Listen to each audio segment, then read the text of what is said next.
안녕하세요. 여러분은 만약 남편의 바람을 직접 목격했다면 어떻게 하시겠어요? 침착하게 대응할 수 있을까요? 저 몰래 딴 살림을 차리고 사는 것을 알고 난 뒤 이성을 잃고 남편이든 상간녀든 가만두지 않을 작정이었습니다. 바람을 피워놓고 제 앞에서 당당하기까지 했거든요. 거기다 심호까지 갑자기 말도 안 되는 요구를 해오면서 너무 힘들었습니다. 하지만 저는 차근차근 증거를 모으고 두 사람이 빠져나갈 구멍이 없게 만들었어요. 그리고 죽어서도 함께할 거라는 남편과 상간녀의 사이는 심호로 인해 한순간에 파탄이 나게 되었습니다. 제가 힘들이지 않아도 알아서 갈라지더라고요. 남편과 상간녀는 세상 어디에도 없는 로맨스를 하고 있다고 생각했을 겁니다. 하지만 그렇게 쉽게 깨진 걸 보면 더러운 불륜 그 이상도 이하도 아니었던 거죠. 남편은 직장인, 저는 피아노 학원을 운영하고 있을 때 서로 만나게 되었습니다. 남편은 큰 키는 아니었고 약간 살집도 있었으나 인상이 선해 보였고 실제로도 정말 착했습니다. 그리고 연애를 하는 내내 저밖에 모르는 사람이었죠. 저도 그런 남편을 많이 사랑했지만 제 주변 사람들은 남편이 저를 많이 더 좋아하고 아끼는 것 같다며 잘 만났다는 말도 많이 하곤 했어요. 특히 여자 관계에 있어서 오해가 생길 만한 일은 절대 만들지 않았습니다. 그 흔한 여사친이 한 명도 없었죠. 대부분의 친구들은 남자였고 여자나 남자나 의리가 참 중요하다고 외치는 그런 사람이었어요. 저는 동네에서 피아노 학원을 운영하며 바쁘게 지냈고 콩쿨에 나가는 학생들이 있는 경우에는 주말까지 나가서 레슨을 해야 했습니다. 어머, 연락도 없이 어떻게 왔어? 수업 있다고 해서 그냥 와봤지. 언제 끝나? 오후 5시는 돼야 할 거야. 오늘 늦게 오는 친구도 몇 명 있어서. 고생이 많다. 이거 먹고 해. 정말? 또 도시락 쌌어? 힘들게. 내가 좋아서 하는 건데 뭘. 그럼 퇴근하고 전화해? 남편은 연애 시절 제가 주말 늦게까지 일을 해야 하는 날이면 어김없이 도시락을 손수 싸왔습니다. 그냥 사와도 감동했을 텐데 요리하는 게 좋다면서 솜씨발이를 하곤 했어요.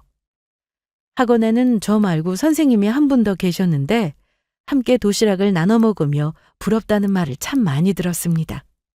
결혼하면 가정적인 것은 물론 지금처럼 저에게 잘할 거라는 생각을 당연히 했던 것 같습니다. 약 4년간의 연애를 마친 저희는 결혼을 하게 되었고 오래 만난 만큼 서로에 대한 믿음도 굳건했습니다. 특히 연애를 할 때 친정아빠가 돌아가셨는데 남편이 슬픔에 빠진 저를 많이 위로해주고 빨리 극복할 수 있도록 많은 힘을 주었습니다. 남편이 어릴 때 아버님이 일찍 돌아가셔서 그 마음이 어떤지 잘 안다면서 말이죠. 서로 말하지 않아도 당장 필요한 게 뭔지 알 정도였고 결혼 후 크게 다퉈본 적도 없을 만큼 저희는 사이좋은 부부였습니다. 요리를 좋아하던 남편은 결혼했어도 여전히 밥을 하는 날이 많았는데요. 평일에는 서로 일을 하고 남편이 저보다 늦게 끝나기 때문에 밥은 주로 제가 했지만 주말에는 남편이 알아서 밥을 했습니다. TV에 유명 셰프가 나와서 요리하는 모습을 보고는 레시피를 따라 직접 만들어줄 정도로 정성이 대단했어요. 어때? 음, 진짜 맛있다. 당신 정말 진지하게 생각해봐. 에이, 이 정도 실력 가진 사람들은 차고 넘쳤지. 이 정도로 식당 오픈은 말도 안 돼. 난 자기가 맛있게 먹어주는 걸로 충분해. 고마워. 주말엔 쉬고 싶을 텐데 매번 주방에서 요리하고. 무슨 말이야. 주말 빼고 평일 내내 아침이랑 저녁 차리는 당신하고 비교가 되나? 그거야 당연히 내가 세상에 당연한 게 어디 있어. 내가 하기 귀찮으면 남도 똑같지. 나야말로 항상 당신한테 고마워. 결혼하고도 항상 나 위해주고 존경해주고. 매일 서로 나누는 대화가 이런 식이다 보니 싸울 수가 없었습니다. 서로 서운한 게 생겨도 그냥 넘어가게 됐죠. 고마운 마음이 더 컸으니까요. 그러던 어느 날 남편은 잘 다니던 직장을 그만두고 사업을 해보겠다고 했습니다. 너무나도 자신만만하게 얘기했고 어떤 사람들과 일하는지 저에게 다 소개도 해주었죠. 일하는 곳이 어딘지도 보여줬고요. 유통업이라고 했는데 남편의 말을 들어보니 괜찮은 듯 보였고 무엇보다 남편이 정말 자신 있어 했어요. 그래서 고민 끝에 남편이 사업하는 것에 대해서 지지해주게 되었습니다. 당장 큰 돈이 필요하거나 빚을 내야 하는 것도 아니었고 남편이 조금씩 모아놓은 돈과 퇴직금을 가지고 시작해본다고 했죠. 첫 시작은 나쁘지 않았습니다. 하지만 첫 술에 어떻게 배부르겠어요? 수입이 전혀 없는 달도 많았습니다. 돈이야 저도 벌고 있었으니 당장 생활비를 가져오지 않는다고 해서 큰 문제는 되지 않았습니다. 그런데 남편은 사업을 핑계로 술을 마시고 늦게 들어올 때가 많았습니다. 저는 일하면서 늦게 귀가하는 것보다 평소 잘 안 마시던 술을 거의 매일 마시다시피 하니 남편 건강이 걱정되기 시작했습니다. 그래서 술 먹은 다음 날에는 북엇국이나 콩나물국처럼 속이 풀리는 밥상을 차렸고 아침 일찍 일어나 도시락과 함께 홍삼도 잊지 않고 챙겨주었습니다. 하지만 그것도 점점 남편이 챙기지 말라고 하더라고요. 자기야, 이거 가져가야지. 아니야, 이제 도시락 싸지 마. 가서 거래처 사람들하고 아침 챙겨 먹으니까. 그럼 오늘까지만 가져가. 미안, 자기 먹어.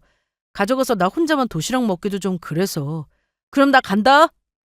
좀 서운하긴 했지만 생각해보니 남편 말대로 상황이 좀 그럴 수도 있겠다 싶었습니다. 저는 매일 아침 도시락을 싸느라 새벽 일찍 일어나야 했는데 남편이 더는 도시락을 싸지 말라고 해서 아침잠을 좀 더 잘 수 있게 되었습니다. 그렇게 바쁘게 일하는 남편을 보며 저도 더 열심히 일해야지 결심했는데 건강상의 이유로 피아노 학원을 접게 되었습니다. 좀 쉬다가 집에서 개인 교습 신고 후 레슨을 시작했죠. 결혼할 때 집에 있던 그랜드 피아노를 가지고 왔는데 작은 방에 두고 가끔 치는 정도였으나 수업할 때 쓰기 딱 좋았습니다. 학원을 운영할 때와는 달리 수입이 확 줄었지만 그래도 제 몸을 돌보면서 하기엔 괜찮았어요. 평일이고 주말이고 쉬는 날이 없어 아이들을 가르치며 살았다 보니 만성 어깨 통증에 시달렸는데 개인 레슨으로 바꾸고 나서는 병원을 다니며 물리치료도 받고 제 시간이 조금씩 생기더라고요. 그러다 몸이 좀 좋아지고 나서는 오전에는 성인을 상대로 취미반을 운영했고 오후에는 초등학생을 상대로 해서 수업을 했습니다. 저는 결혼 후 시댁과 마찰도 거의 없었습니다. 그래서 남편과 더 사이좋게 지낼 수 있었던 것 같기도 합니다. 어머님은 원래부터 연락을 자주 하는 스타일이 아니셨는데 저한테도 안부 전화를 요구하거나 자주 찾아오라고 하는 일도 없었죠. 무엇보다 남편이 시어머님과 친한 편이 아니었어요. 결혼을 하고 얼마 되지 않았을 때 저는 그래도 시댁에 자주 가야 할 것 같고 연락도 자주 드려야 하지 않나 생각했는데 남편은 절대로 먼저 시댁에 가자는 말을 하지 않더라고요. 그래서 제가 가자고 하면 오히려 가서 할 거라도 있냐고 되묻곤 했습니다. 그래도 어머님 혼자 계신데 자주 찾아가야 하는 거 아니야? 뭐하러. 나 어릴 때부터 엄마랑 별로 얘기도 많이 안 했어. 결혼 전에 전화를 자주 드린 것도 아니었고 그런데 결혼했다고 해서 갑자기 전화하고 찾아가고 그래? 그렇다고 시댁과 불화가 있는 건 아니었습니다. 그냥 이런 스타일이었죠. 그러다 보니 어머님도 저희가 시댁에 가면 왔구나 하시고 안 가면 또 안 오는구나 하셨습니다. 서운한 게 있으셔서도 저한테 따로 전화를 해서 따지는 일도 없으셨네요. 결혼 후 시집살이 하느라 힘들어하는 친구들이나 지인들을 보면 저는 정말 좋은 시댁을 만났구나 싶을 만큼 어머님은 저와 남편이 잘 지내는 것만으로도 만족해 하시니 감사했습니다. 그래도 저는 혹시나 나중에 말 나오는 일이 있을까 싶어 전화도 자주 드리고 남편 없이 시댁에 혼자 찾아가기도 했습니다. 처음에는 의무감으로 그랬으나 어머님도 여자고 며느리고 누군가의 아내였으니 더 마음이 갔습니다. 남편도 친정에 못하지는 않았어요. 엄마가 혼자 계시니 새해나 명절, 기념일 때는 먼저 전화드려서 꼭 건강 확인하고 가끔 용돈도 드리곤 했죠. 이런 남편과 살다 보니 저는 항상 감사함을 느꼈는데 제 친한 친구들은 남편을 너무 잘 만났다며 저를 부러워하기도 했습니다. 그래서 저도 그런 줄로만 알고 살았어요. 하지만 그런 남편이 제 앞에서 가면을 쓰고 살고 있을 줄 누가 알았겠어요? 친정엄마는 지병이 있으셨기에 병원에 오래 다니셨는데 그래서 저와 오빠는 얼마 전부터 마음의 준비를 하고 있던 중이었습니다. 오빠는 결혼도 안 하고 혼자 살고 있어서 엄마가 항상 걱정이 컸는데 그래도 혼자 돈 잘 벌고 재미있게 사시는 것 같아 조금은 안심하신 듯 했어요.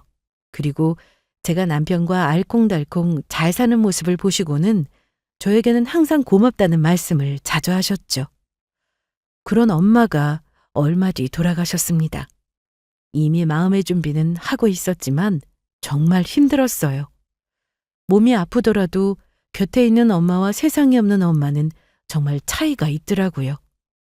오빠는 평소 눈물을 잘 흘리지 않을 만큼 강한 사람인 줄 알았는데 엄마 장례식 날에는 아주 통곡을 하듯 서럽게 울었습니다.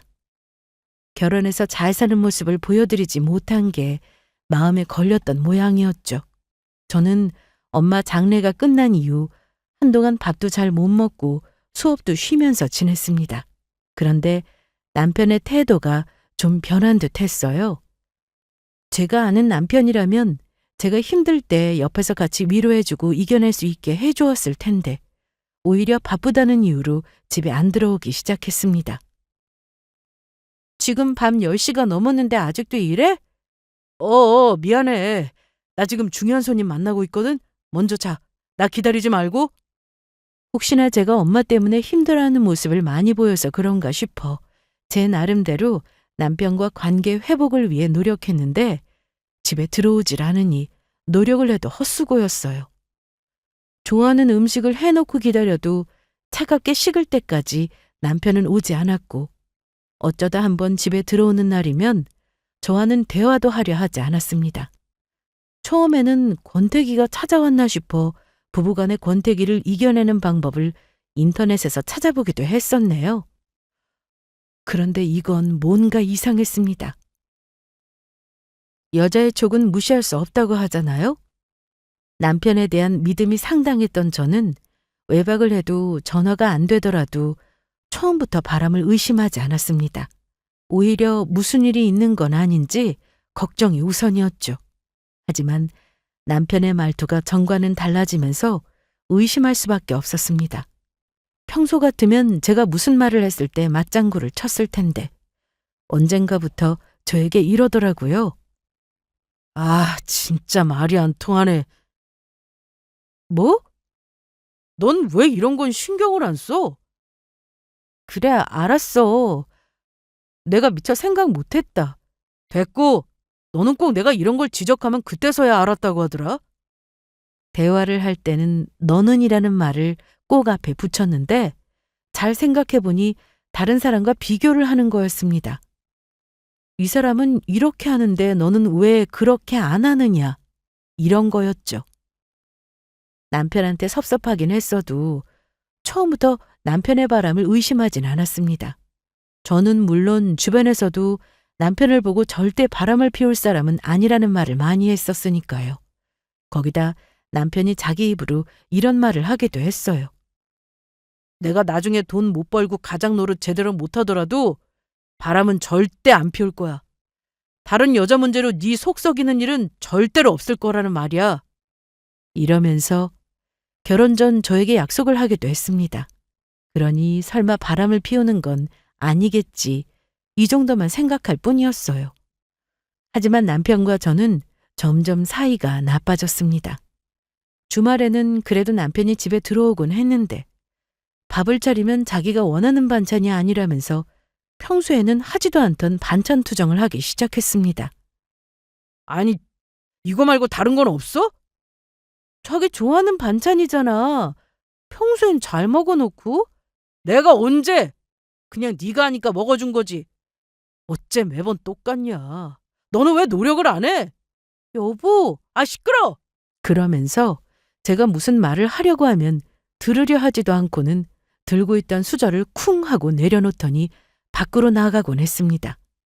그런데 정말 반찬에 문제가 있는 게 아니었어요. 반찬 투정하는 건 그저 트집을 잡으려고 하는 것뿐이었죠. 남편이 설마 바람을 피우진 않겠지라는 생각도 어쩌면 제 희망사항이었을지 모르겠다는 생각이 들기 시작했습니다. 어디 바람 피울 사람 따로 있답니까?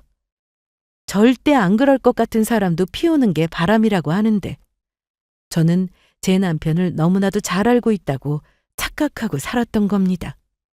남편은 하루 이틀 외박하고 들어오면 옷에서 여자 향수 냄새가 났습니다. 처음에는 사업하느라 여러 사람들을 만나다 보니 향수 냄새가 날 수 있다고 생각했는데 항상 똑같은 향이 났죠. 그리고 제가 친정엄마를 그렇게 떠나보내고 힘들어하고 있으면 걱정이라도 해야 하는데 장례가 끝나고 나자 남편은 제 옆에 있어주지도 않았습니다. 그래서 남편 옆에 누군가 있구나 하는 생각이 들게 되었습니다. 남편은 평소 남들 다 보는 쇼츠니 릴스니 전혀 관심 없던 사람이어서 집에 오면 기껏해야 TV나 보는 정도였습니다. 아니면 책을 보거나 차라리 잠을 자는 스타일이었죠. 그래서 전 그런 점이 정말 좋았어요. 종일 핸드폰만 들여다보느라 가족들과 대화도 없고 그랬다면 너무 싫었을 것 같았거든요. 그런데 남편이 변해도 너무 변한 것 같다는 생각이 들었을 땐 핸드폰과 거의 한 몸이나 마찬가지였습니다. 집에 있는 날은 저와 대화는커녕 저와 한 공간에 있는 것도 싫어했어요. 제가 거실이나 주방에 있으면 방에 들어가 있고 제가 방에 들어가려고 하면 남편은 나가고 이런 식이었죠. 거기다 핸드폰을 붙들고 살았는데 뭘 그렇게 재미있게 봐? 아니야. 신경 쓰지 마. 재미있는 거 보면 나도 같이 보자. 아니라니까. 네 폰으로 봐. 그저 뭘 보냐고 묻기만 했는데 저에게 온갖 짜증을 내면서 혼자 있고 싶다며 다른 곳으로 가곤 했습니다. 남편이 바람을 피우고 있다는 느낌이 확 왔지만 당장 제가 확인할 수 있는 방법은 없었어요. 그래서 생각을 해봤죠. 일단 집에 있는 컴퓨터와 남편의 노트북, 남편의 핸드폰과 지갑, 자동차 블랙박스 이렇게 생각이 났는데 머릿속이 너무 복잡하고 잡생각이 나기 시작하자 종이에 번호를 매겨가며 하나씩 써내려갔습니다. 방에서 쿨쿨 자고 있는 남편의 얼굴을 보니 한 대 때려주고 싶었는데 참고 남편의 폰을 집어들었습니다. 그런데 잠겨 있더라고요. 그래서 그대로 다시 내려놓고는 이번에는 남편이 벗어놓은 바지주머니에 지갑을 꺼냈습니다. 핸드폰에 많은 정보가 있을 거라 생각해서 지갑은 별 생각 없이 열어봤는데 글쎄 그 안에서 오피스텔 주차 스티커가 나왔고 주차 결제한 영수증 그리고 현금 인출한 영수증도 나왔습니다. 특히 현금 인출 영수증에 나와 있는 계좌번호 앞부분을 보니 이건 제가 아는 남편의 통장이 아니었어요. 저 몰래 통장이 또 있구나 싶었죠. 컴퓨터는 안방에 있어서 남편이 없을 때 봐야 하니 켤 수 없었고 이제 주차장으로 가서 차 블랙박스를 확인할 차례였습니다. 예상대로 뭔가 찍혀 있긴 했습니다. 그런데 얼굴은 선명하게 보이지 않았어요. 대신 녹음된 대화 내용을 들을 수 있었는데 어떤 여성이었고 이건 뭐 빼도 박도 못할 증거가 되었습니다. 누가 봐도 연인끼리 나눌 수 있는 정도의 대화 수준이었으니까요. 이걸 남편에게 들이밀었을 때 과연 남편은 뭐라고 핑계를 댈까 궁금할 정도였습니다. 거래처 사람이라고 우길 수도 없을 테고 바람난 것을 시인할 수밖에 없겠다 싶었죠. 그리고 저는 남편 지갑에서 나온 각종 영수증들을 사진으로 다 찍어두었습니다. 오피스텔 주차 스티커까지 말이죠. 그 스티커에는 호수까지 정확하게 적혀 있었는데 여기가 대체 뭐 하는 곳일까 궁금했어요. 남편이 일하는 사업장은 이 오피스텔이 아니었기에 일하는 곳은 아닐 거라 생각했고, 설마 남편과 만나고 있는 그 여자의 집인가 생각하게 되었네요. 그래서 저는 다음 날 바로 그곳으로 가봤습니다. 호수까지 봤으니 일단 해당 층까지 올라갔고, 엘리베이터에서 내렸는데 문이 열리자 어떤 낯익은 여자가 서 있더라고요. 일단 엘리베이터에서 내려 곰곰이 생각해보니 남편이 사업을 시작하면서 저한테 잠깐 인사를 시켜주었던 사람이었습니다. 동종업계에서 일하고 있고 도움을 받고 있다고 했죠. 상당히 미인이어서 아주 잠깐 인사를 나눈 게 전부였으니 정확히 기억하고 있었어요. 저는 혹시라도 남편을 마주치게 될까봐 선글라스도 쓰고 모자까지 푹 눌러 쓰고 갔기에 그 여자는 저를 전혀 알아보지 못했습니다. 그렇게 다시 엘리베이터를 타고 1층으로 내려오니 느낌이 확 오더라고요. 그 여자구나 싶었습니다. 남편과 바람난 여자 말이죠. TV나 영화에서 부부가 바람을 피우는 장면이 나오면 왜 저걸 빨리 알아채지 못하나 답답하기만 했는데 직접 겪어보니 알겠더라고요. 그리고 뭘 어떻게 해야 하나, 뭐부터 해야 하나 이런 고민에 빠지게 되기도 했습니다. 그래도 정신 차리고 뭔가 빨리 해야 했습니다. 처음에는 오빠에게 사실을 털어놓고 도와달라고 해볼까 생각도 했는데 오빠가 남편을 가만두지 않을 것 같더라고요. 지금 저에게 필요한 건 그런 게 아니라 증거였습니다. 그래서 오빠보다 변호사 사무실에서 근무하고 있는 친구에게 전화를 걸었습니다. 준영아, 네가 어쩐 일이야? 나한테 전화를 다 하고. 너무 오랜만에 전화했지. 미안. 친구끼리 무슨 미안이야. 나도 일하느라 바쁘게 살면서 너한테 전화도 잘 못했다. 그런데 무슨 일 있어? 목소리가 안 좋다. 아직 엄마 생각 많이 나서 그렇구나? 엄마가 보고 싶기도 하고 남편 놈이 바람도 피웠고. 아니, 뭐? 너 농담하는 거야? 바쁜 친구 붙들고 내가 왜 이런 농담을 하겠냐? 진짜야. 그래서 너한테 이것저것 물어보려고 전화했어. 야, 다른 사람도 아니고 어떻게 네 남편이 바람을 피워? 확실해?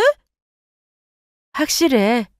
어제 상간여사는 오피스텔 갔다가 직접 보고 왔는데 준영아, 요즘은 옛날하고 달라. 너 화난다고 해서 그렇게 상간녀 막 만나러 가고 그러면 안 된다고. 왜 안 돼? 잘못한 건 내가 아닌데? 그건 네 말이 맞는데 혹시나 그쪽에서 너 알아보고 고소할 수 있어. 고소라니? 주거침입으로 고소당한다고. 일단 네가 그곳에 간 목적은 그 여자를 만나기 위함이니까 오피스텔 공동현관에만 들어가도 주거침입이라고 고소를 한다고 하는 거지. 이런 경우가 종종 있어. 그러니까 함부로 찾아가지 마. 또 아무리 화나도 그 여자 몸에 절대 손대지 말고. 다치지도 않았으면서 상해 진다서 끊어오는 세상이야.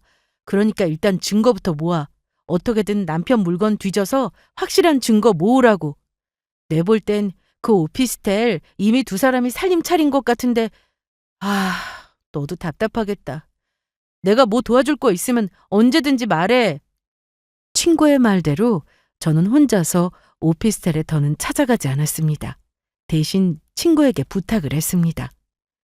그로부터 며칠 뒤 일단 친구와 만나 그 오피스텔 근처에서 기다리고 있었는데 남편이든 상간녀든 들어가는 모습을 보게 되지 않을까 싶어 무작정 기다려보기로 한 겁니다. 친구와 저는 점점 지쳐가는데 다른 방법을 찾아보자고 하던 그때 남편이 오피스텔 쪽으로 걸어 들어가는 모습을 보게 되었습니다.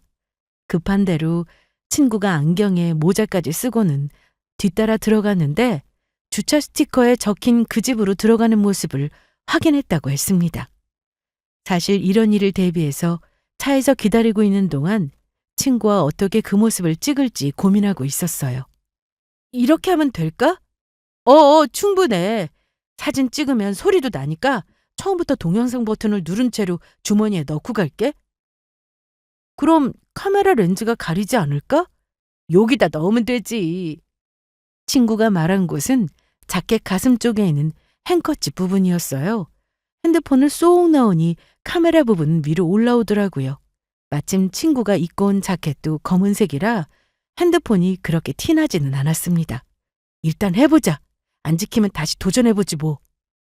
그렇게 말한 친구는 남편을 뒤따라서 같이 엘리베이터를 타고는 같은 층에 내렸다고 했어요.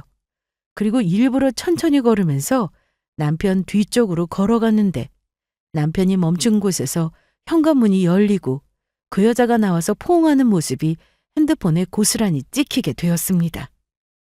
예상은 했는데 그런 모습을 영상으로 직접 확인하니 충격이 좀 컸습니다. 저도 사람인데 믿었던 만큼 배신감도 컸고 당장이라도 그 집으로 찾아가 난리 피우고 싶지 않겠어요? 하지만 친구가 저를 말렸습니다. 이제 와서 다 알고 있다는 걸 남편에게 들키면 어떻게든 증거인멸을 할 수도 있다고 하면서 말이죠. 실제로 그런 일도 많다고 하네요. 증거가 담긴 부인의 폰을 박살내거나 물에 빠뜨리거나 없애버리는 거죠. 너 증거 없으면 소송도 못해. 네가 아무리 난리쳐도 네 남편이랑 저 여자가 헤어질 것 같아? 오히려 더 애틋할걸? 원래 몰래 하는 사랑이 더 짜릿한 거잖아. 그래서 저는 좀 더 많은 증거를 찾아야 했습니다. 아무 말도 못하게 할 수 있는 증거를 말이죠. 남편은 일주일 내내 집에 안 들어올 때가 많았는데 며칠 만에 집에 들어왔습니다. 그때 시간이 새벽 1시 정도 되었는데 술 냄새도 났고 침대에 눕자마자 골아떨어지더라고요. 그래서 저는 남편이 자면서도 손에 쥐고 있던 핸드폰을 조심스럽게 가지고 나와서는 패턴을 풀기 시작했습니다. 절대 쉬운 건 하지 않았겠지 하면서 이것저것 해봤는데 다 실패했어요. 아무래도 명확한 증거는 핸드폰에 많을 텐데 하면서 이대로 포기해야 하나 생각하던 그때 설마 이걸로 했을까 하는 마음으로 니은을 그려봤습니다. 그런데 바로 풀리더라고요. 이렇게 단순한 패턴으로 전화를 잠가 놓을 줄 누가 알았겠어요? 저는 좋아하는 것도 잠시 바로 문자부터 뒤졌습니다. 역시나 증거들이 차고 넘쳐나더군요. 한 가지 새로운 사실은 남편이 바람을 피운 시점은 저와 남편이 여전히 사이가 좋을 때였습니다. 남편이 사업을 시작한다고 하기 전부터 이미 그 여자와 연락을 하며 지내고 있었죠. 저와 사이가 멀어지고 나서 다른 여자가 생겼다고 그럴 수 있다고 생각할 수 있지만 아닌 척하며 저한테 시침이 뚝 떼고 살았다는 걸 생각하니 기가 막힐 노릇이었습니다. 이미 충격을 많이 받아서 남편 폰에 있는 문자나 사진을 보고도 놀랄 일은 없을 줄 알았는데 문자 내용 중 뒤통수를 아주 세게 맞은 기분이 들었던 내용이 있었어요. 바로 친정엄마 얘기였죠. 저는 엄마가 돌아가시고 나서 힘든 시간을 보내고 있었는데 남편은 그 여자와 문자를 주고받으며 세상 행복한 시간을 보냈더라고요. 특히 제가 충격을 받았던 부분은 이제 더는 장모님한테 전화를 안 해도 되니까 너무 좋다고 했던 부분이었습니다. 그동안 남편은 저에게 진심이 아니었었나 하는 생각이 들었습니다. 그리고 저희 엄마가 이 사실을 알면 얼마나 슬퍼하실까 싶었어요. 저는 그래도 시어머니와 정은 없지만 싫은데 억지로 전화를 하지는 않았습니다. 그리고 더 가관이었던 것은 남편 폰에 있던 사진들이었는데 둘이 살림을 차리고 뭐가 그렇게 신났는지 집안 사진도 많이 찍어두었더라고요. 나름 인테리어를 한 것도 같았는데 제 눈에는 한마디로 구렸습니다. 커플 머그잔을 찍은 사진도 있었고 남편 셔츠를 세탁해서 옷걸이에 걸어 말리는 모습도 찍혀 있었죠. 그 사진들을 보는데 너무 기가 막혔어요. 심지어 앞치마를 두르고 설거지하는 남편의 모습도 사진으로 있었습니다. 무엇보다 사업을 하면서 돈을 가져오지 않길래 벌이가 시원찮은가 생각했는데 사업은 잘 되고 있었나 보더라고요. 얼마 전 남편 지갑에서 본 현금 인출 영수증에 적힌 액수는 적은 금액이 아니었는데 한 번에 그렇게 큰 금액을 인출할 정도면 사업이 잘 되고 있는 건 분명했습니다. 돈도 잘 벌면서 그동안 생활비를 안 가져온 남편이 괘씸하기만 했네요. 물론 그 돈 없다고 제가 굶어 죽는 건 아니었지만 하는 짓이 너무 얄미웠어요. 그렇게 증거들은 차곡차곡 쌓여갔습니다. 처음에는 핸드폰에만 보관했는데 여기저기 분산해서 저장을 해두는 게 안전하다고 하더라고요. 그래서 USB를 사서 따로 저장도 해두었고 변호사 사무실에도 보내놓았습니다. 진영아, 이제 그럼 증거는 다 모은 거야? 응, 네 말대로 내 폰에도 저장했고 태블릿이랑 또 USB에도 나눠서 저장해뒀어. 잘했다. 그런데 출력은? 출력까지 할 필요가 있을까? 해. 무조건 해. 그래서 저는 친구의 말대로 문자 내역과 사진은 물론 출력이 가능한 부분은 모두 출력까지 해두었습니다. 증거도 이 정도면 됐다는 변호사 연락을 받았고 그렇게 상간녀 소송을 준비하게 되었습니다. 남편과도 이혼을 하고 싶어서 이혼 얘기를 해야 했는데 남편은 집에 들어오지 않았어요. 그래서 저는 전화를 걸었습니다. 처음에는 제 전화를 안 받았으나 계속해서 전화를 걸었더니 그제야 받았습니다. 왜? 어디야? 그건 왜 물어? 일하고 있어. 그래? 우리 이혼하자. 갑자기 무슨 이혼? 일하고 있는데 생뚱맞게? 이혼하는 이유는 당신이 더 잘할 텐데? 남편은 본인 바람에 대해서는 모른 척했습니다. 지금 최아름하고 같이 있니? 제가 상간녀의 이름을 말하니 남편이 놀랐는데 순간 아무 말이 없었습니다. 제가 그 여자의 이름을 안 건 전에 남편이 직접 인사를 시켜줬을 때 명함을 받은 적이 있었거든요. 그런데 아름이라는 이름이 예쁘고 그 여자 얼굴과도 잘 어울려서 제가 기억하고 있었습니다. 너 지금 뭐 하는 거냐? 너 바람난 거 내가 모르는 줄 알았어? 이혼해 줄 테니까 나랑 정리하고 만나는 게 순서 아니니? 왜 그렇게 지저분하게 살아? 야, 그래, 네 맘대로 해. 이혼하자, 이혼해! 잘못했다, 미안하다. 이런 사과를 해도 모자란데 남편은 저에게 더 큰 소리를 쳤습니다. 제 마음대로 하라고 했고 이혼하고 싶으면 하자고 하더라고요. 그렇게 전화를 끊은 남편은 그날 이후로 제 전화는 아예 안 받았습니다. 차단을 한 건지 신호음이 걸리기도 전에 그냥 전화가 끊어졌죠. 그래서 저는 상간녀 소송을 준비하면서 혼자 이혼 소송까지 준비하게 되었습니다. 아마 남편은 제가 이 정도로 많은 증거를 가지고 있는 줄은 모르고 있었을 겁니다. 그래서 기껏해야 이혼 소송이나 하겠지 싶었을 거고 상간녀 소송은 전혀 대비도 못했을 거예요. 이런 일을 겪어보니 결국은 증거가 중요했습니다. 누가 더 많은 증거를 가지고 있고 정확한 증거를 가지고 있는지에 따라서 재판 결과가 달라지는 거죠. 그래서 저는 최대한 많은 증거를 수집했습니다. 그 과정 속에서 당장이라도 남편과 상간녀를 분이 풀릴 때까지 때려주고 싶은 마음도 들었지만 어떻게든 참아야 했습니다. 증거가 있다 보니 저는 이전보다 훨씬 여유로워졌습니다. 그런데 생각지도 못한 일이 생기고 말았습니다. 바로 어머님의 연락이었죠. 평소 그렇게 전화 한 통 안 하고 지냈던 어머님이 제가 소송 때문에 바쁘게 지내고 있던 어느 날 전화를 해오셨어요. 그리고 저에게 말도 안 되는 말씀을 하시길래 본인 아들이 바람났다고 다 말해버릴까도 싶었지만 순간 그게 기회라는 생각이 들었습니다. 어머님, 갑자기 그게 무슨 말씀이세요? 내가 똑같은 말을 몇 번을 해야 돼. 사돈네 집 아직 그대로 있잖아. 그거 비어있을 텐데 내가 좀 살자. 응? 어머님은 다짜고짜 돌아가신 엄마의 집에서 살겠다고 하셨습니다.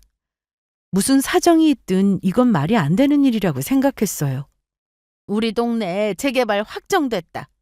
내 집도 아니고 전세 사는데 집주인이 나가라고 하면 나가야지 별 수 있어?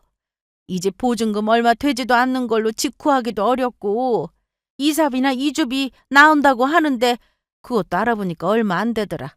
우리 두현이는 내 전화는 통 받질 않으니 나한테 한 거야. 어떻게 좀 안 되겠어? 하나뿐인 이 시애미가 집도 없이 사는 게 말이나 되냐고. 딴 살림 차린 남편을 상대로 이혼 소송 중인 것도 모른 채 어머님은 말이 되지 않는 요구를 해왔습니다.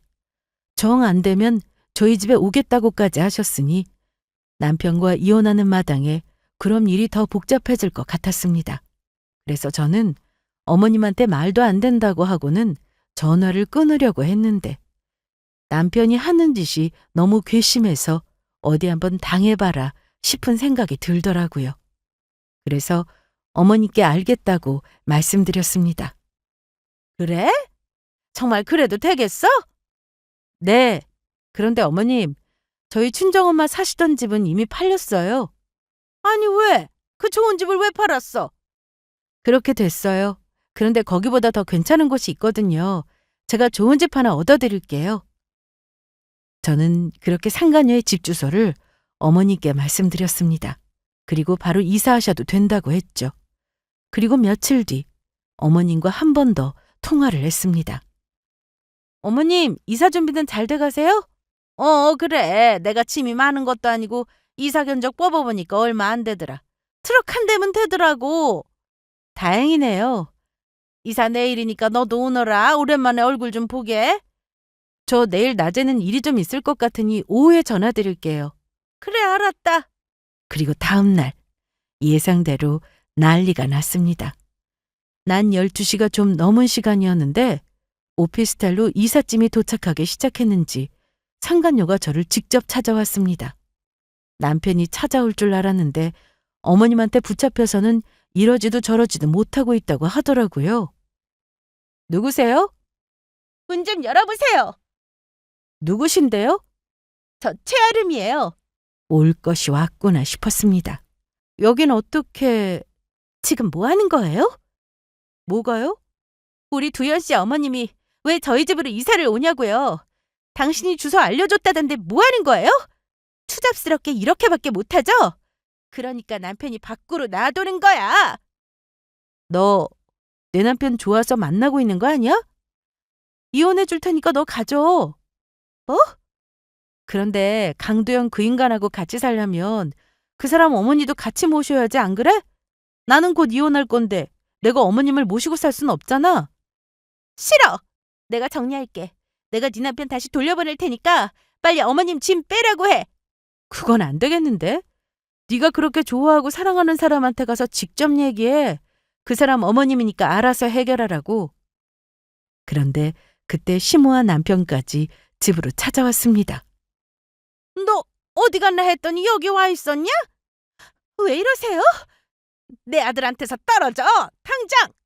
네, 헤어져 드릴게요. 그러니까 당장 짐 빼세요.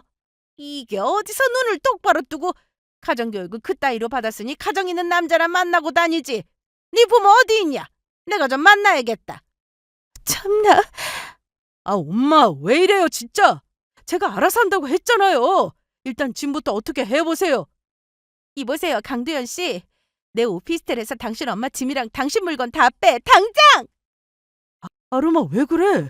우리 오래오래 함께 살기로 했잖아. 난 어머님도 같이 살겠다고 한 적 없어. 그런 일 없을 거야. 내가 엄마한테 다른 집 알아봐 드릴 거라고. 아이고, 여자한테 빠져서 네 엄마도 버리냐? 어? 아이고, 어째지 형만 못할꼬. 내가 너한테 효도를 바랬냐, 뭘 바랬냐. 그저 둘이 알아서 잘 살기만 바래서 전화도 안 하고 조용히 살았더만 뒤에서 몰래 바람이나 피우고 다녀? 엄마까지 이러지 마. 일단 짐 빼요. 어디로? 난 이제 갈 곳도 없다. 여기로 이사해요, 우리 집으로. 싫다. 난 거기서 지낼란다. 저는 남편의 말에 한 소리 하려고 했는데 어머님이 먼저 둘이 정리하기 전까지 그곳에서 지내겠다고 하셨습니다. 이날 어머님은 상간녀를 엄청 때렸고 남편은 그런 어머님을 말리느라 한바탕 소란이 일어났습니다. 상간녀는 여기저기 다쳤는지 진단서를 끊어오겠다는 말까지 했는데 어머님도 보통은 아니셨어요. 상간녀를 때리면서 상처가 난 부분을 가리키며 나도 다쳤으니 쌍방이라고 큰소리 치셨죠. 사실 전부터 저도 상간녀나 남편을 속 시원히 때려주고 싶었는데 굳이 제 손으로 하지 않아도 두 사람은 어머님한테 여기저기 두들겨 맞았습니다.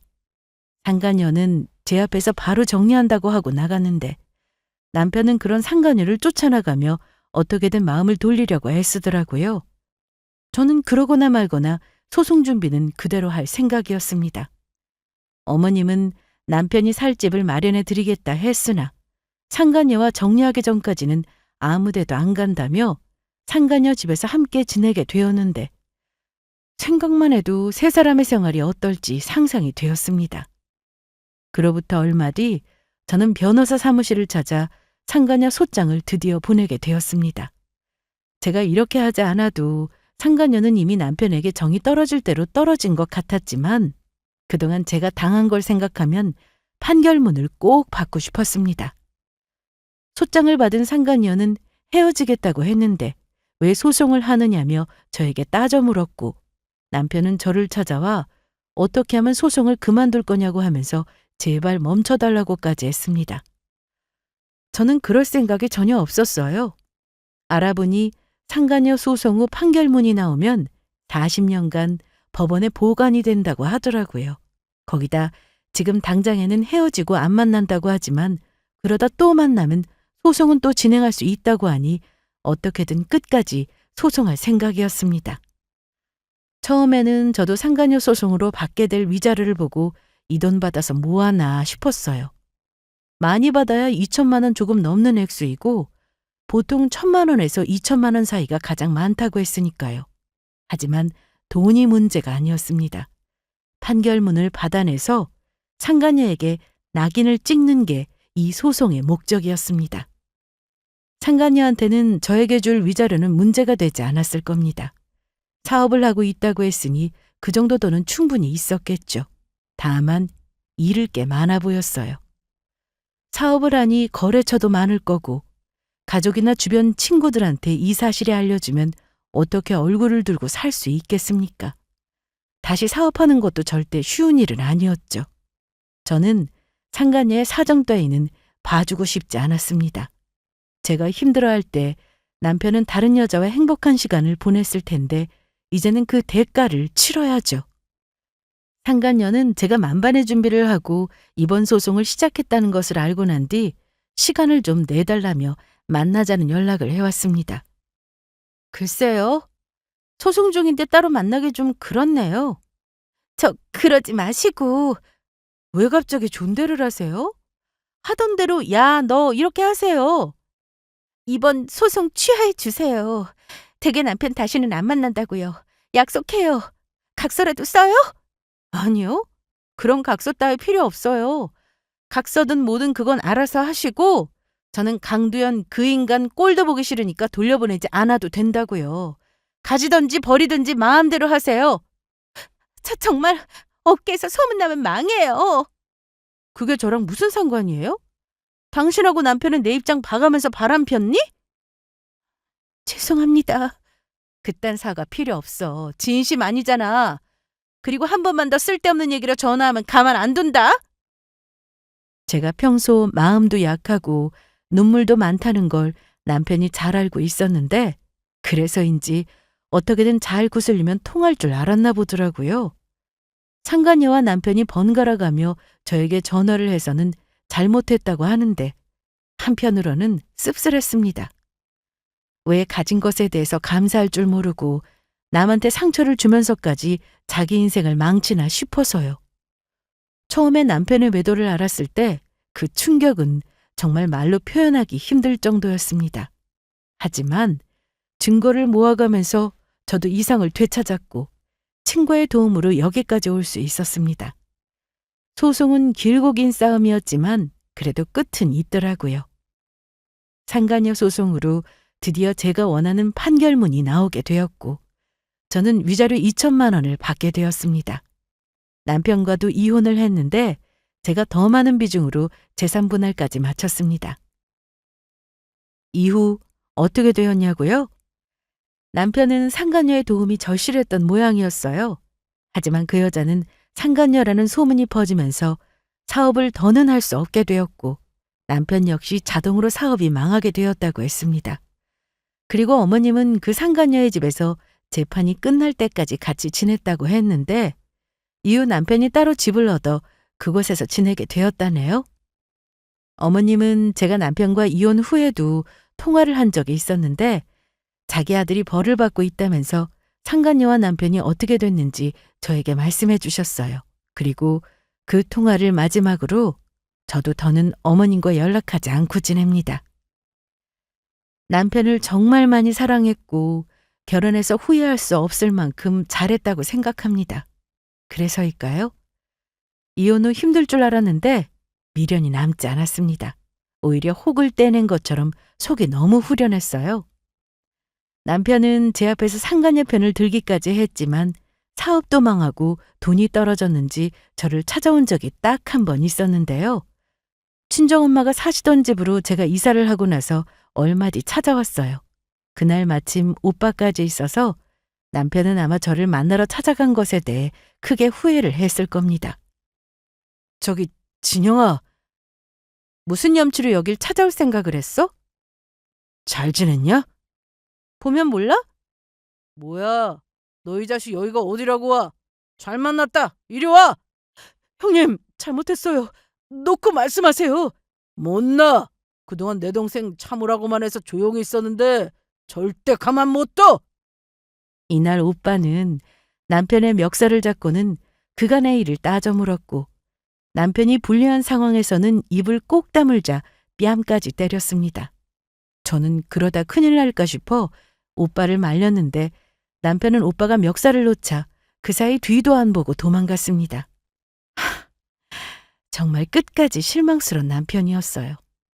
이제는 전 남편, 아니 그냥 남이 되었지만 그래도 한때 좋아서 만났던 사람이 저런 추한 모습을 보이니 욕도 안 나오더라고요. 저는 다시 피아노 학원을 오픈할 예정에 있습니다. 아무리 생각해도 제가 가장 행복할 때는 피아노를 칠 때이고 학원에서 많은 학생들과 만나며 힘도 얻고 그랬던 것 같더라고요. 쉬는 동안 건강도 많이 좋아졌고 친정 근처에 좋은 상가가 있어 계약했는데 앞으로는 제 인생에 더 많은 시간을 쓰며 행복한 인생을 만들어갈 생각입니다. 제 사연이 참 길었는데 들어주셔서 감사하고 그럼 여기서 제 이야기를 마칠게요.